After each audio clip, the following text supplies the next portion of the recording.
विराट माया के लिए अपने मन में चल रहे उथल पुथल से परेशान था। अचानक वो पलटा और माया के पास आकर उसके बालों को अपनी मुट्ठी में कस लिया। माया इस अचानक से हुए अटैक से हड़बड़ा गई थी। उसके होठ कांप गए, शरीर जैसे सुन्न हो गया था। आसमान की ऊंचाइयों पर प्लेन की पूरी बिजनेस क्लास खाली थी, क्योंकि विराट ने पूरी क्लास सिर्फ अपने लिए बुक कर ली थी। चारों ओर उनके कपड़े फैले हुए थे, सीटें अस्त व्यस्त थी। वो दोनों एक दूसरे में खोए हुए थे। विराट बार बार एक ही बात कह रहा था, I hate you, I hate you। वो हर बार पहले से ज्यादा जहर भरे हुए शब्द, और माया ये सब चुपचाप बर्दाश्त कर रही थी। इन शब्दों ने माया के दिल को तोड़ कर रख दिया था। उसकी आंखों से आंसू बह निकले, लेकिन शुक्र था कि विराट ने नहीं देखा। माया जानबूझकर वही बातें बोल रही थी जो विराट नहीं सुनना चाहता था। उसे चोट पहुंचाने के लिए नहीं, बल्कि शायद खुद को सजा देने के लिए। हकीकत ये थी कि विराट के अलावा माया ने कभी किसी और मर्द को छुआ तक नहीं था। माया की आंखों में वही दिन अब भी जिंदा था जब विराट ने उसकी मांग भरी थी। वो उसकी बीवी थी। भले ही विराट ने कभी उसकी शक्ल ठीक से देखी तक न हो, लेकिन माया ने तो बस विराट को ही देखा, हर नींद, हर जगह, हर ख्वाब में। और जब विराट उसे छोड़ गया, तब भी माया ने उससे प्यार करना नहीं छोड़ा।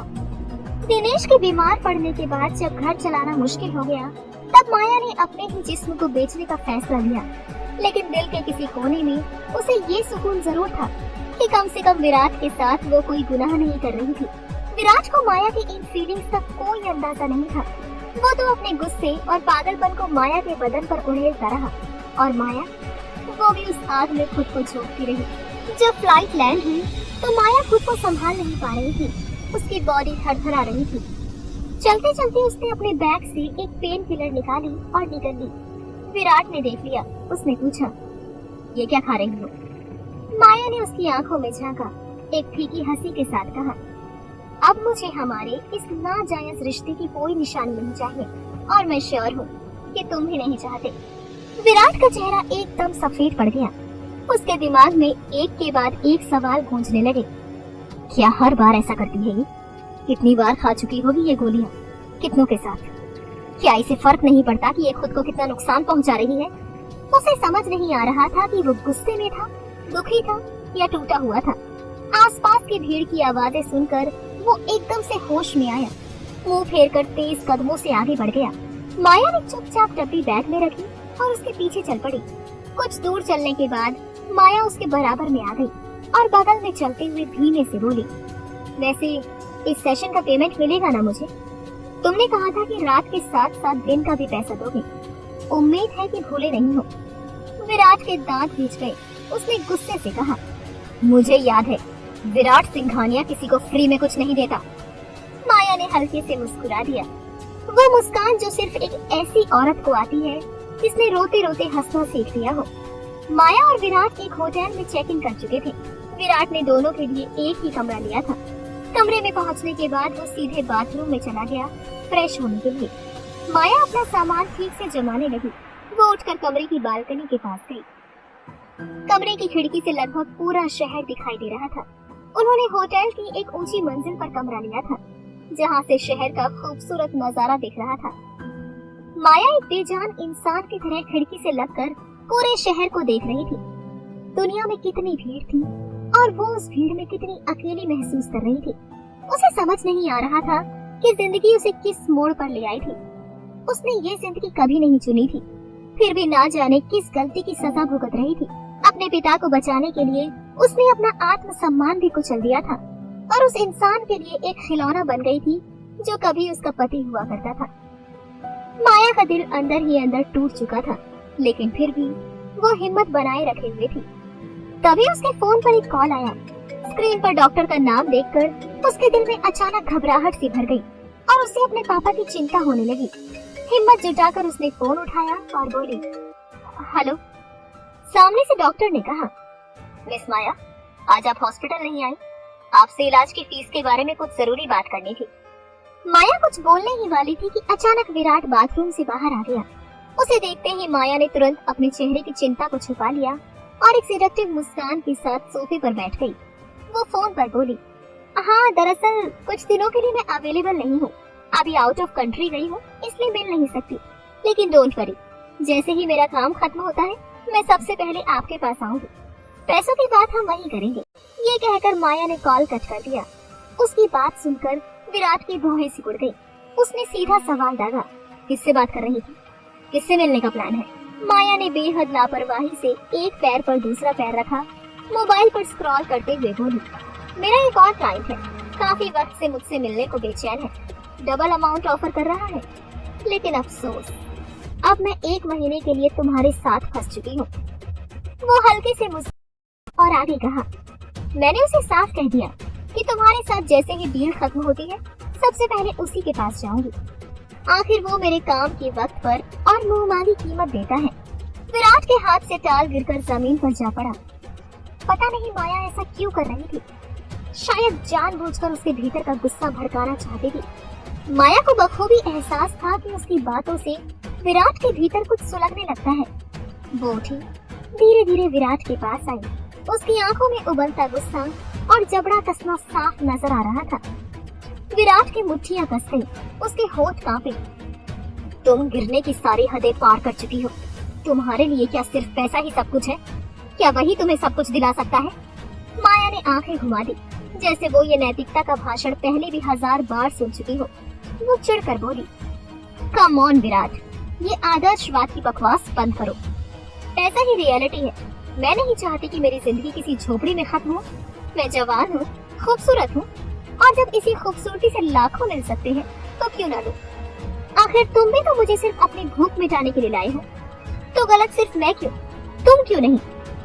उसने आगे झुकते हुए तीखा तंज मारा। अगर लड़का करे तो कूल डूड, स्टड मैन, और लड़की करे तो गंदी। कमाल है ना?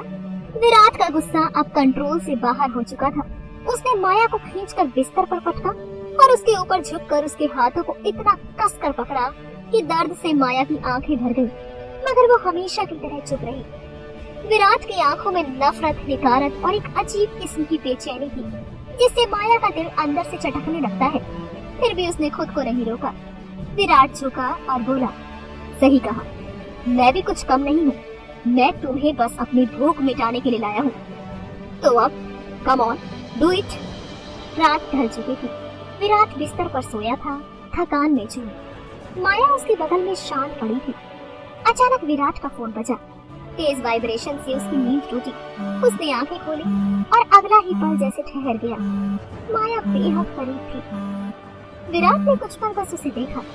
उसके बाल उसके गालों पर बिखरे थे, होठ हल्के खुले हुए थे।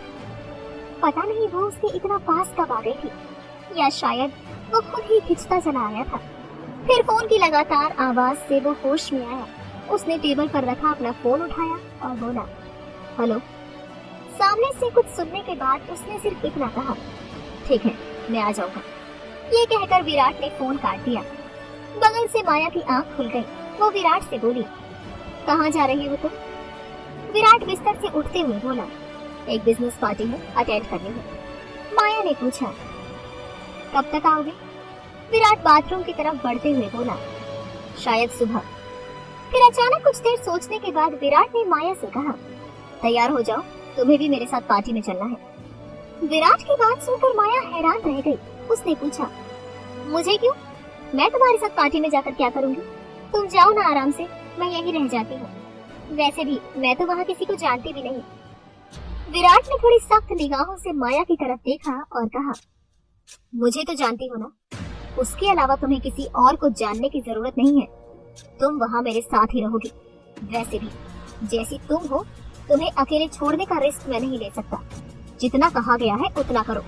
फटाफट तैयार हो जाओ, तुम मेरे साथ चल रही हो। माया को समझ नहीं आया कि अचानक विराट को क्या हो गया था। वो उसे क्यों लेकर जा रहा था? क्या उसे डर था कि उसके जाते ही वो किसी और के साथ? माया बिस्तर से उठते हुए बोली, ठीक है, चलती हूँ, पर तुम पार्टी में सबको क्या कहोगे कि मैं कौन हूँ? विराट कपड़े पहनते हुए बोला, तुम्हें उसकी चिंता करने की जरूरत नहीं है। आखिरकार माया ने और कुछ नहीं पूछा और बाथरूम में चली गई। इधर विराट होटल के बाहर अपनी गाड़ी में माया का इंतजार कर रहा था। उसे इंतजार करने की आदत नहीं थी, पर आज वो इंतजार कर रहा था और इस वजह से अंदर ही अंदर काफी चिढ़ चुका था। विराट ने झुंझलाकर खुद से कहा, कहाँ रह गई ये लड़की? ये लड़कियां भी ना टाइम से कोई काम नहीं कर सकती। मुझे पार्टी के लिए लेट हो रहा है और ये अब तक नहीं आई है। कुछ मिनट बाद माया होटल से बाहर निकली और विराट की गाड़ी की तरफ बढ़ी। जैसे ही विराट ने माया को देखा, उसकी आंखें चौड़ी हो गईं और वो कुछ पलों के लिए बस उसे देखता ही रह गया। उसका मुंह खुला का खुला रह गया और दिल इतनी जोर से धड़क रहा था कि मानो पूरी गाड़ी में उसकी धड़कनें गूंज रही हो। माया ने एक खूबसूरत साड़ी पहन रखी थी, बाल खुले छोड़े थे और चेहरे पर हल्का सा मेकअप था। वो इतनी ज्यादा प्यारी और शालीन लग रही थी कि पूछो मत। विराट ने माया को इस रूप में पहली बार देखा था और सच कहें तो वो एक पल के लिए सब कुछ भूल गया था। उसकी नजरें माया पर ही टिक गई थी। विराट ने अपना गला साफ किया और गाड़ी स्टार्ट कर दी। चलते हुए उसने माया से कहा, वैसे तो तुम हमेशा माइक्रो मिनी के साइज के कपड़े पहनती रहती हो, आज अचानक साड़ी पहनने का क्या दिमाग में आया? माया ने भौहें उठाकर उसकी तरफ देखा और कहा, तो तुम मुझे उन्हीं कपड़ों में देखना पसंद करते हो? क्या बात है, ये साड़ी मुझ पर अच्छी नहीं लग रही? माया की बात सुनकर विराट ने जैसे दिखाया कि उसे कोई फर्क ही नहीं पड़ता। हाँ ठीक है, ठीक ही लग रही है। विराट ने तो बस इतना ही कहा, लेकिन हकीकत ये थी कि माया बहुत ज्यादा खूबसूरत लग रही थी, इतनी ज्यादा कि जितनी तारीफ की जाए उतनी कम थी। थोड़ी ही देर में दोनों पार्टी में पहुंच चुके थे। पार्टी एक शानदार जगह पर रखी गई थी, एक ओपन गार्डन एरिया जहां लाउड म्यूजिक बज रहा था। लोग डांस कर रहे थे और माहौल पूरी तरह किसी क्लब जैसा लग रहा था। ये कहीं से भी बिजनेस पार्टी नहीं लग रही थी। तभी एक हॉट लड़की दौड़ती हुई उसके पास आई और चहकती हुई बोली, Virat, finally you are here. वो विराट को खींचने ही वाली थी कि उसकी नजर माया पर पड़ी। नताशा की आंखों में कुछ चमक आई और वो बोल पड़ी, अरे हाँ, मैं तो भूल ही गई थी, तुम्हारी शादी हो गई थी ना, ये जरूर तुम्हारी वाइफ होगी। फिर उसने माया की ओर हाथ बढ़ाया और मुस्कुराते हुए बोली, हाय, आई एम नताशा, मैं विराट की कॉलेज फ्रेंड हूँ। जब विराट यहाँ कॉलेज में पढ़ता था तब से हम दोस्त हैं। माया ने बस हल्की मुस्कान के साथ नताशा से हाथ मिलाया। नताशा दोनों को पार्टी में ले गई। वहाँ नताशा ने जोर से कहा, गाइस सुनो, मुझे तुम लोगों को अपने पुराने दोस्तों से मिलवाना है। सभी की नजरें उनकी ओर घूम गई। नताशा ने सबको इंट्रोड्यूस कराते हुए कहा, ये है विराट सिंघानिया, मेरा कॉलेज फ्रेंड और एक अमेजिंग बिजनेसमैन, और ये है उसकी वाइफ मिसेस। वो माया का नाम भूल गई और अटक गई। माया उनकी गलतफहमी दूर करने की वाली थी कि विराट बोल पड़ा, माया, शी इज माया, मिसेस माया विराट सिंघानिया। कहीं विराट सच में तो माया को फिर से अपनी पत्नी के रूप में स्वीकार नहीं करने लगा है? क्या पार्टी में नताशा भी मौजूद थी? माया और विराट के बीच कोई नया तूफान खड़ा करेगी? क्या माया भी विराट के इमोशंस को समझ रही है या उसका दर्द धीरे धीरे नफरत में बदल रहा है? जानने के लिए सुनते रहिए इस कहानी का अगला एपिसोड।